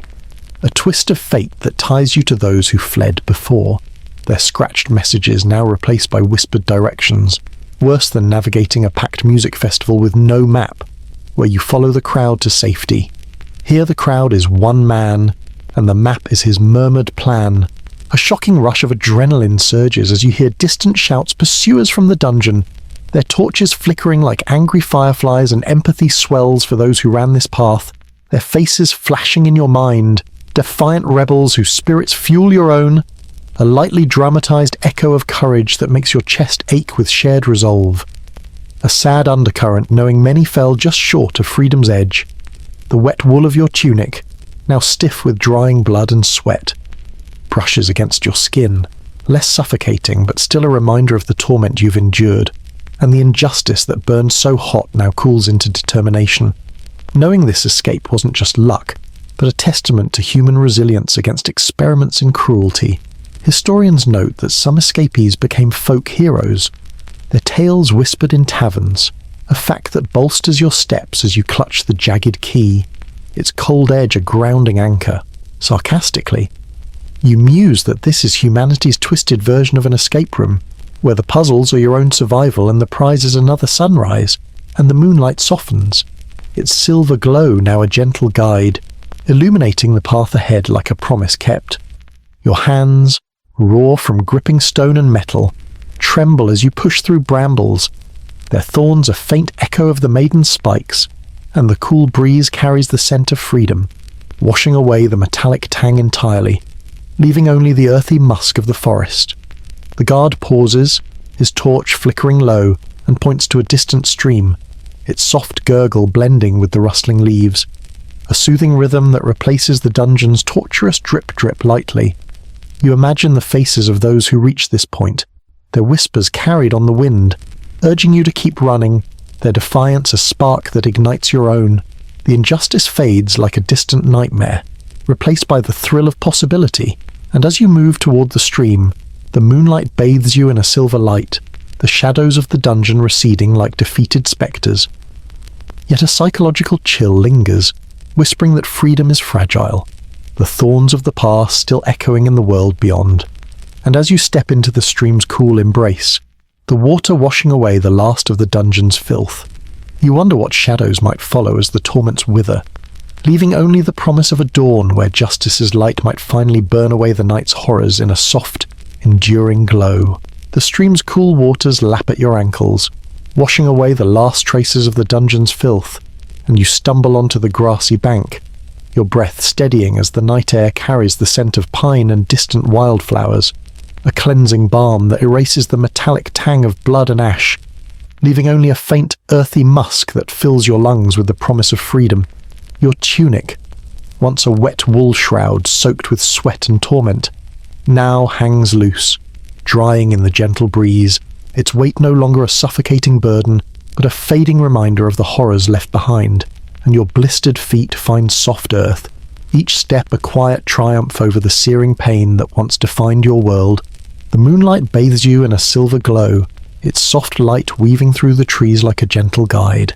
And the guard, your unlikely ally, stands watch at the forest's edge, his torch now extinguished. Its ashen haze replaced by the quiet radiance of the stars above. Historians still argue whether such acts of compassion were anomalies or a hidden undercurrent of resistance, with some suggesting that guards, worn down by the Inquisition's cruelty, aided prisoners in secret defiance. But as you glance back at his weathered face, etched with a quiet resolve, the debate feels as distant as the dungeon's stone walls. The breeze carries a soothing whisper, blending with the stream's gentle gurgle, a rhythm that replaces the torturous drip-drip of the cells with a melody of endurance. Sarcastically, you think this is better than stumbling out of a late-night horror movie marathon where the scares fade with the credits. But here the scars remain, etched into your skin and soul, yet softened by the night's embrace. The air grows crisper, washing away the sour stench of fear, a sensory shift that makes your chest expand with hope absurdly. Some escapees carried tokens of their ordeal, like broken shackles or scratched stones, a tidbit revealing their need to hold on to proof of survival, as if freedom needed a relic to be real. Your hands, raw from gripping keys and stones, clutch the jagged metal piece from the guard, its cold edge now a comforting weight, and the chill of the dungeon mutates into a gentle coolness that soothes your fevered skin. Zoom out for a moment, and the forest stretches like a vast sanctuary, its branches swaying in a quiet dance,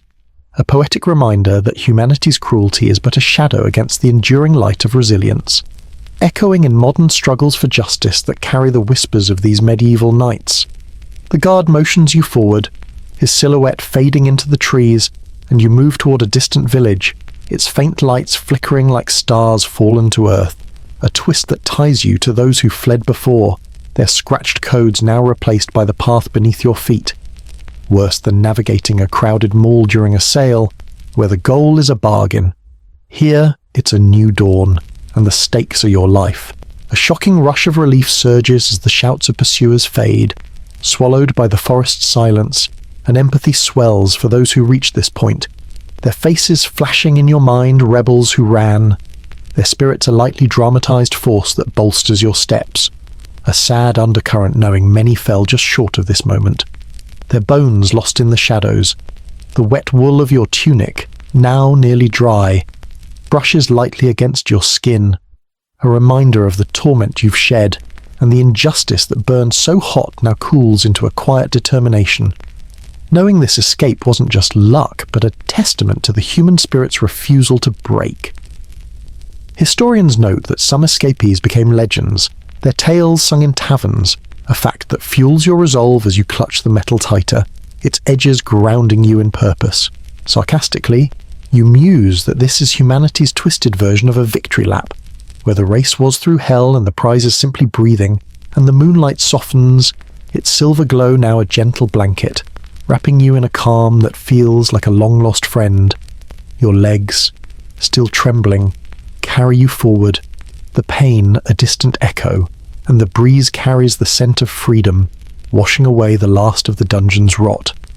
The village lights grow closer, their warmth a promise of safety, and the stream's gurgle blends with the rustling leaves, a soothing symphony that replaces the dungeon's horrors lightly.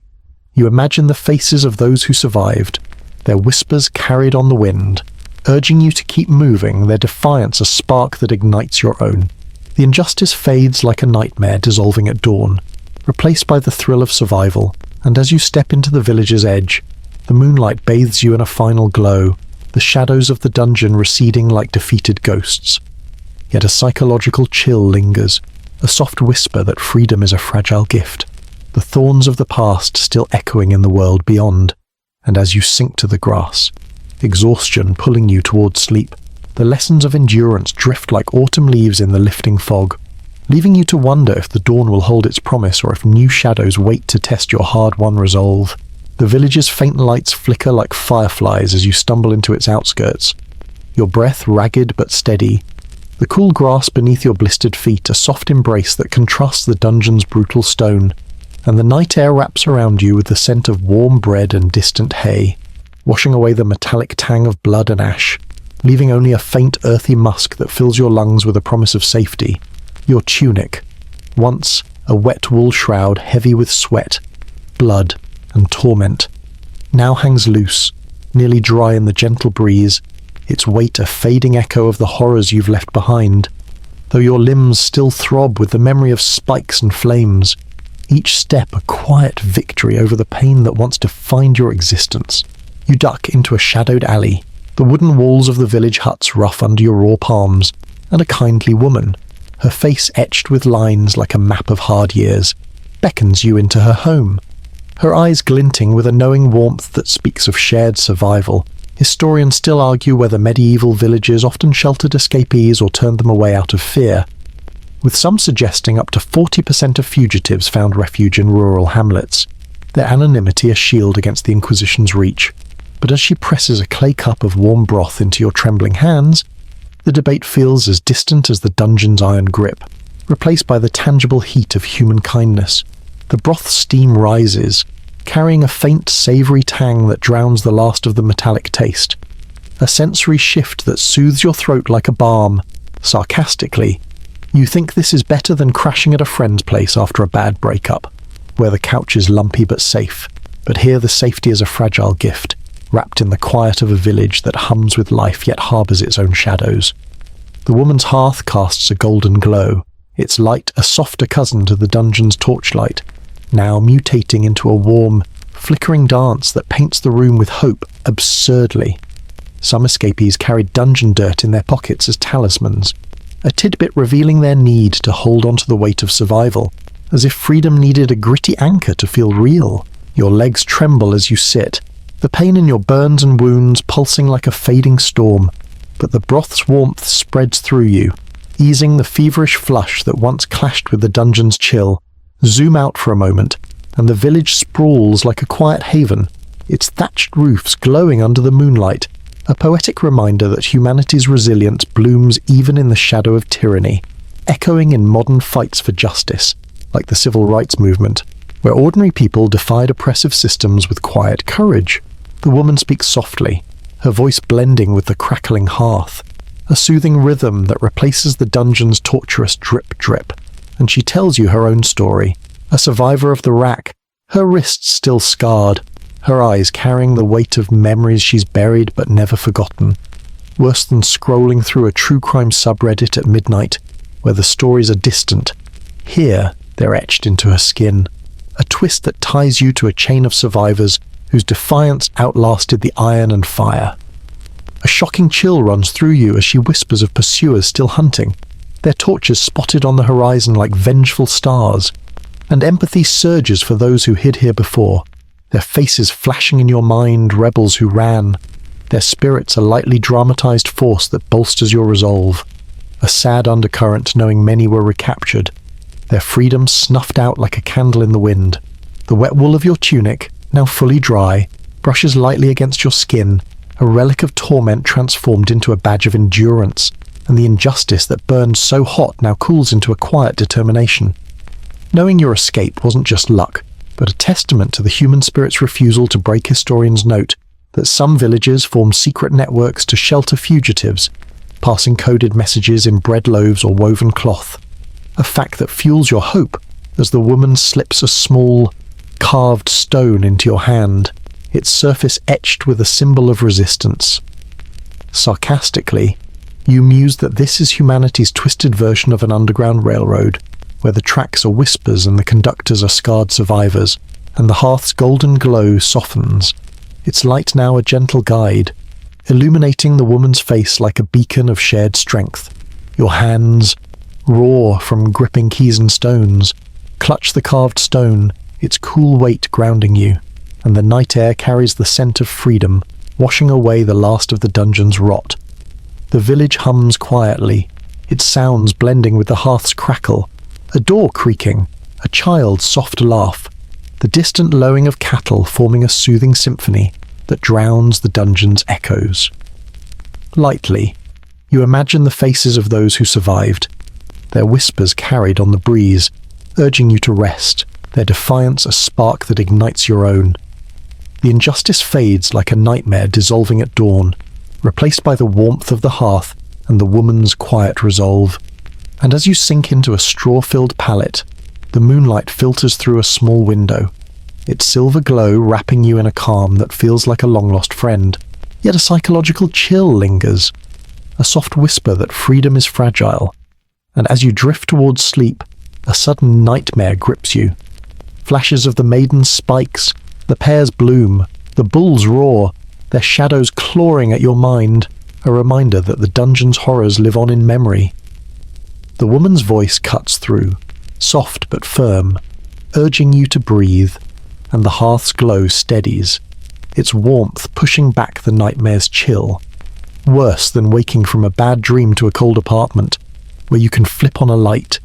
Here the light is her presence, a survivor who knows the weight of your scars. The carved stone in your hand feels like a talisman, its edges worn smooth by others who held it, and the breeze through the window carries the scent of wildflowers,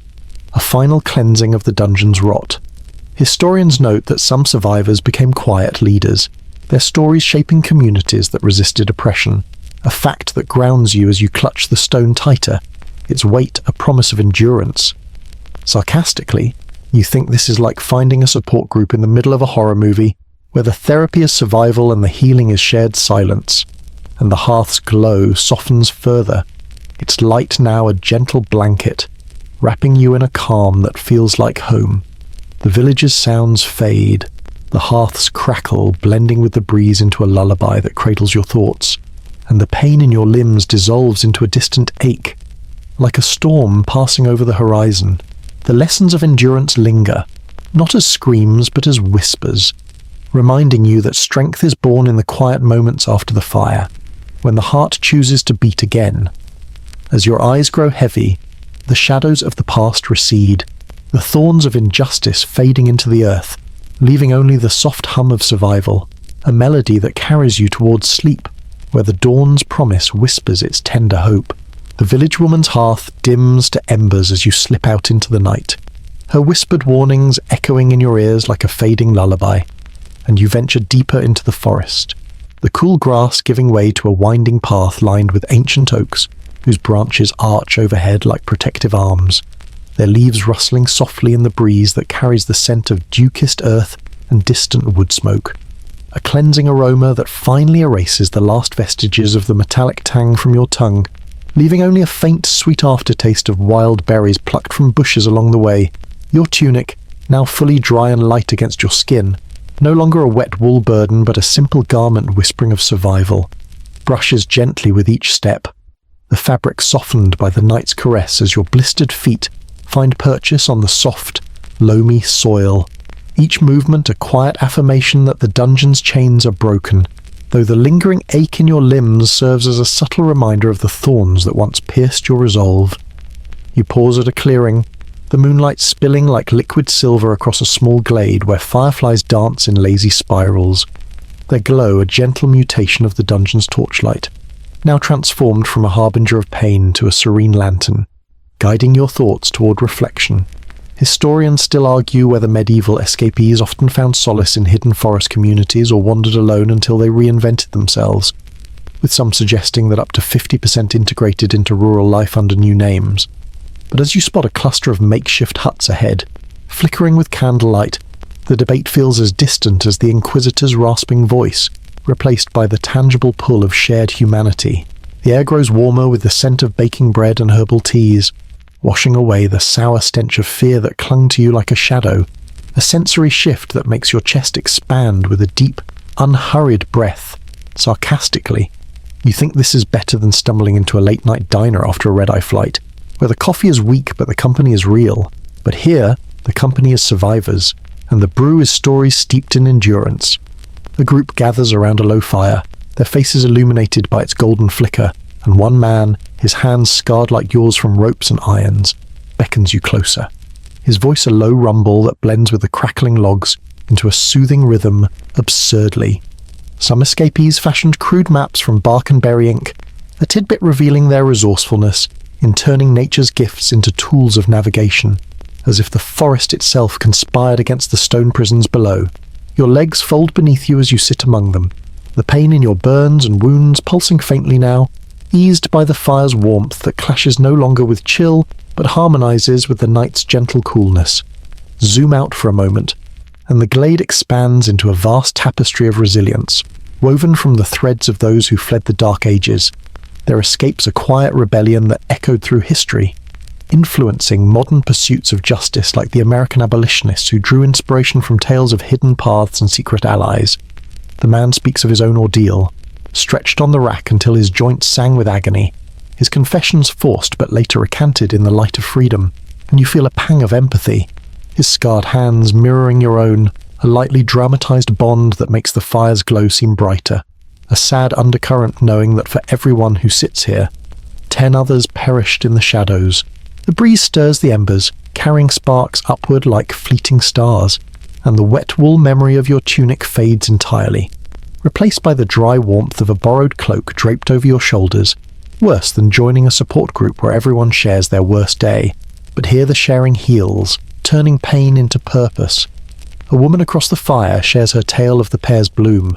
her voice steady despite the tremor in her hands, and the injustice that once burned hot in your gut now cools into a shared resolve. Knowing these experiments in cruelty weren't isolated but part of a broader tapestry of control that stretched from medieval Europe to colonial America, where witch hunts in Salem mirrored the Inquisition's zeal, historians note that some survivors became quiet advocates, their stories fueling reforms that slowly dismantled such systems, a fact that grounds you as you clutch the carved stone tighter, its edges worn smooth by hands like these. Sarcastically, you muse that this is humanity's twisted version of a campfire tale swap, where the ghosts are real and the moral is endurance over evil, and the fire's golden glow softens, its light now a gentle blanket wrapping the group in a calm that feels like kinship. Your hands, still raw but steadier, accept a piece of bread, its crust warm and yielding, a sensory delight that erases the last of the dungeon's rot. and the night air carries the scent of freedom, washing over you like a river smoothing stones. The group's whispers blend with the rustling leaves, a soothing symphony that replaces the dungeon's echoes lightly. You imagine the faces of those who didn't make it, their spirits carried on the wind, urging you to live fully, their defiance a spark that ignites the fire's embers anew. The injustice fades like a nightmare at dawn, replaced by the warmth of camaraderie, and as you lean back against a tree, the moonlight filters through the branches, its silver glow a gentle guide. Yet a psychological chill lingers, a soft whisper that the past thorns may prick again. But for now, the fire's light holds it at bay, leaving you to wonder what dawn will bring as the echoes of freedom haunt the horizon, promising a world where lessons learned in darkness shine brightest in the light. The village lights flicker softly now, their warmth fading into a gentle hum as you lie back on the grass. The cool blades cradling your weary body like a mother's touch, the breeze whispering through the trees with a tenderness that erases the dungeon's harsh echoes. The metallic tang is gone, replaced by the faint scent of wildflowers and earth, each breath a slow, deliberate sip of freedom that soothes your scorched lungs. The moonlight dims, its silver glow melting into the stars' quiet twinkle, and the wet wool of your tunic, now dry, rests lightly against your skin, a relic of torment transformed into a badge of survival. The stream's gurgle softens, blending with the rustling leaves into a lullaby that cradles your thoughts, the pain in your limbs dissolving into a distant ache, like a storm passing over the horizon. You close your eyes, the world fading into a vast silent canvas, where the dungeon's stone walls and iron spikes recede into memory, their weight lifting like fog burned away by dawn. The lessons of endurance linger, not as screams but as whispers, reminding you that strength is born in the quiet moments after the fire. When the heart chooses to beat again, the forest breathes with you, its rhythms slow and steady, and the stars above seem to nod in approval, their light a gentle guide into rest. As your breath slows, the shadows of the past dissolve, the thorns of injustice fading into the earth, leaving only the soft hum of survival, a melody that carries you into sleep, where the dawn's promise whispers its final, tender note